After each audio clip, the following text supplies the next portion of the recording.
Hey everyone, I'm Scott. Look at the bricks, Sculpt Review. And today we have set number 9515, Lego Malevolence.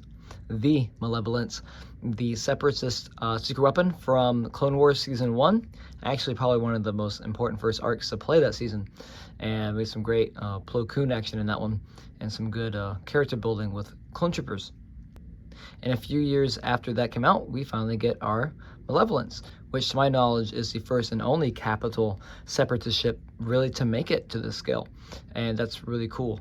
And it's kind of sucks too, because I wish they would make more, especially with like General Grievous's actual flagship as well. And he also does come with a set, so you do get to extinguish that flame a little bit. So, released in 2012 for about $120. I bought this at the tail end of 2014 for $80 at a Walmart on clearance. I didn't really have any type of love for the ship at first because, again, the arc was okay. And it's not that bad of a ship. It's a one-off because it was a super weapon in one arc from the first season of Clone Wars, so kind of weird for them to make it.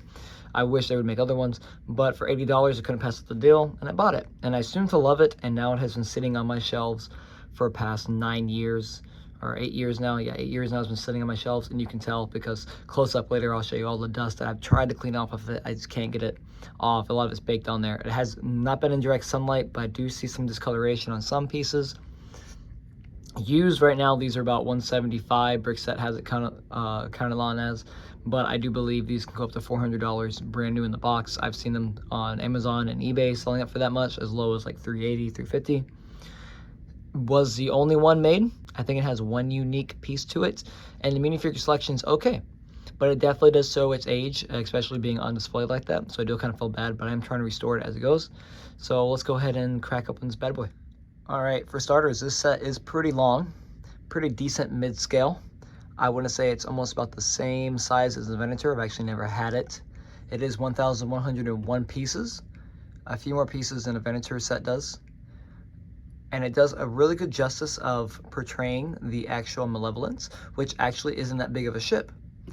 It does have a mini-scale look to it, especially with some of the detailing on it. You can see here with the stickers on the side for the lights and the main bridge, which is done very beautifully and probably my favorite part of the whole ship. On the top view of it, you can kind of see that it does resemble the Malevolence's actual ship size, which is cool. And my favorite part is the engines, which are a mini scale as well and look wonderful. Beautiful detailing all around, and it really gives it that depth and scaling that you need in a set. The carrying handle is nice as well, very sturdy. Can shake, it can zoom away, and it's actually pretty light for a set. Not bad for 1,000 pieces.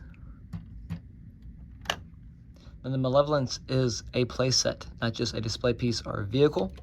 And I think that is where the shortcomings of this set come in, because they tried to kill two birds with one stone, and it just falls apart. Now, on the outside, it looks wonderful, very to scale. And on the back here, which I want to highlight, is the compartments that we open up. Now, on the inside, if you remember correctly from the show, they does have a large labyrinth of supply chains and little supply carts that go around. I believe that, if you remember correctly, Padme rode on in a few scenes, and they try to mimic that over here with the slots of these little vehicles, which are like the little trolleys that ride in. As you can tell, it is really dusty. I tried to clean it as best I can before review. I'm still gonna have to reduce more work on it, so excuse that. But so we do have that done here, especially with that nice maroon Republic red here, and it gives you a nice inside of the cargo bay. I think that if you wanted to, you can put some battle droids in here, especially if you're using for play, so you can have them lined up right there on the side. Or you can make some mini scale MTTs that actually probably look really cool in here as well, just to have the aesthetic. Those lock in here with this Technic piece so they don't slide out, which it actually does a very good job of keeping them in place. You do get two on both sides, and just slide that back out to get it, or it covers this side. And that's it for the playability on the back end, which, like I said, nothing to write home about, but they try to put something more bang to your buck, I suppose, and you just close it back like this. These panels right here do open up and let it go into it, which I do like the sticker work on here because it does show some of the lights and landing bays, so it does give you that scaling to the set as well. All right, and if you turn it on the opposite side, you have the exact same thing. Opens up here, but differently, you have an actual, pop that off. But this time you actually have a little crate to go on it, and inside would be tools. I have the tools with some of the minifigures right now, so it's not actually put in place, and that's what you would put in this section right here. But it does serve the same purpose as the other supply trolley. We're gonna call it that. And it fits in there snug as a bug. And it opens up as well. And that's about it for the side. Like I said, not much playability to go. They do try to recreate that scene so you can put Padme over there and you can have the whole little action going on. But it's just a miniature scale, not even an accurate portrayal of it. They got the colors right, they got the design of those right, but I don't think it's that well done, and that's one of the largest shortcomings of this whole set. I do see some slight discoloration probably on that Technic piece right here, possibly. Maybe that's just my eyes coming. And that's it for the backside. But we're going to move over to the bridge, which again, beautifully done, looks amazing, but we're going to see how that looks blown up to scale. All right, so with the bridge, you do have this wonderful front end piece, which in my opinion looks really good, very dusty as well. And we have some more plates right here with stickers on them, kind of annoying, but as you can tell, I'm not the best either, very badly did it. But not my favorite parts, and I kind of wish you to print the pieces instead, but instead for scaling and def, it really does add those lights to it, so I like that a lot. And the whole front end nose part looks mean and aggressive, which is wonderful to have, but the best part of it is that this whole part here comes off. So you just slide it up and then pop off. And how it holds off like that is with a little hinge plate right here, and it goes into that Technic piece right there. And then voila, we have some of our minifigures, which I kept in the bridge. And now this bridge is supposed to be a recreation of the bridge that goes actually on the back end. So you have some more playability here. You have 2 Battle Droid figures. We have 2 basic ones, well, 1 basic one and 1 Commander Droid, which is always wonderful to have a little Commander Droid. And then back of it, we have is our Count Dooku, which I think this is probably one of the best Count Dookus. I really like the Clone Wars Count Dooku. I don't care for the Clone Wars figures. I think they look stupid, but out of all of them, this is probably the best looking one. He has his curved lightsaber, nice brown cape, still not frayed or anything, just about perfect, still kind of thick. And his printing is normal, has his normal printing for his shirts, his belts, nothing's protected on the back.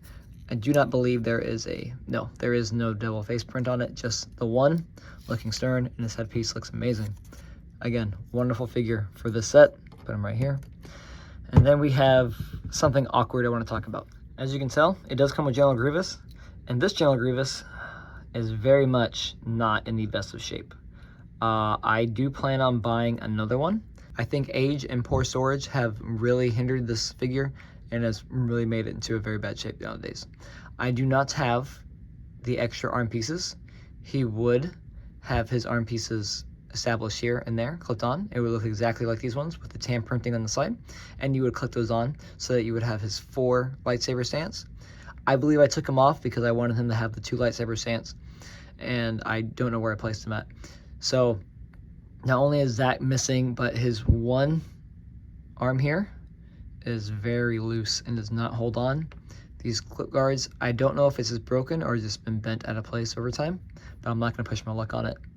So he can barely hang on to that other lightsaber. I did replace them with some normal Battle Droid arms just because they were tan and it looks the part. So just for the video, I will have those on there, but I most likely will take them off because I don't like it. And then his head is actually very loose as well and doesn't fit tight anymore. So sadly, this General Grievous figure with the bent legs, which I actually really do like this figure a lot, he is not in the best of shape, even though I think he's one of the best General Grievous figures we had on minifigure scale. I really enjoy it, and I think he's awesome. I'm probably going to go ahead and just buy a new one or a used one that's in better shape so I can have him just put to rest or to side and commissioned and have it for my Malevolence, because I do kind of feel bad that I don't have a good quality edition. They are about 20 bucks alone for used, and new is about the same. The arm pieces are about $2 at $1.50 a pop, so I think it's just better off if I just bought that whole new brand new figure. So he is very, very sad for me that this is going like this way. Matter of fact, a lot of my Battle Droids made me sad because I had a bunch of super battle droids and regular battle droids that were starting to fall apart because the hinge parts are just breaking up over time. And I've always had problems with battle droids, especially the older ones. Some of the new ones don't do that because the plastic got better, but a lot of my episode 1 and episode 2 battle droids are showing the test of time, and I don't like that, especially when you have your super battle droids, because we haven't really gotten those a lot. So kudos to General Grievous, you have served me well. I enjoyed this figure, I love it a lot, but I'm definitely going to buy another one. But no set is complete without your hero figures. We have Padme, and we have Anakin here, and again, their Clone Wars design. I think Padme looks the worst. I hate the way her face looks. I hate the whole way the design is. I think it's just too faced out. I just don't. Something about it throws me off. It feels like an off-brand Lego. Not like a Playmobil or something like that, but like an off-brand Lego piece, and I just don't like her presentation. Not my favorite. But she has a nice hairpiece, no double face printing, generic kind of printing for her outfit here, nice little sand colors there. I like the torso, just a normal figure, just hate the face print. On here we have Anakin Skywalker and his Clone Wars. Not the worst, I like his hair. No printing on his head again. Normal printing on the rest of the body. And then he has nice little printing right here for his whole outfit for that, in the brown. Lightsaber is normal as well. But he's a Clone Wars one, so if you like the Clone Wars design of the minifigures, then this is cool. But for me, I don't really care for it. Kind of sticks out for a sore thumb, but it is a Clone Wars set for a Clone Wars episode. But that's really it for minifigures. All right, so let's bring us to the last but not least, the playability, the main playability of the set, which is what made Malevolence famous, is the ion blasters. There's 2 ion blasters on both sides of the ship, and they have these wonderful clear domes to hold them up. They look just like it is in the show, which annoyingly you have to take these off. And with a flick of this Technic piece, you can easily launch out all these pieces, like so. And you rotate it and you shoot it like that. Oop, someone. Awesome. Probably the coolest part of it. I do wish these turned automatically, but they do not, sadly. It's a wonderful addition. I think the best playability of the whole set is that, and I think if they just made this like a display piece and just kept it on the end, I would buy it either the same. Minifigure selection doesn't make up for it. The playability of it is most okay. And the insides, I do like the detailing of the bridge, especially the command chair and the command spot on the front, which do have some printed pieces and some translucent pieces. So that's pretty interesting and adds some detail to it, but pretty bare. Nothing to write home about for a command ship. And that's pretty much it for playability, which is a highlight because you really have to have that ion disruptor cannons on the side. That's what makes the ship important. That's what really draws in the crowd, is that. So the Malevolence, for $80, worth every penny of it. I think it looks beautiful. I love the color scheme of it. I like Separatist capital ships, so to have it in my collection is always a plus. I actually am happy to have this and not the Venator. I do not have the Venator, but I really like this. And I'm happy to have it, and that's why it's been on display for so long on my shelves. It does need some work. There are some parts that are probably discolored. There's a lot of dust on it, so I have to clean it to go.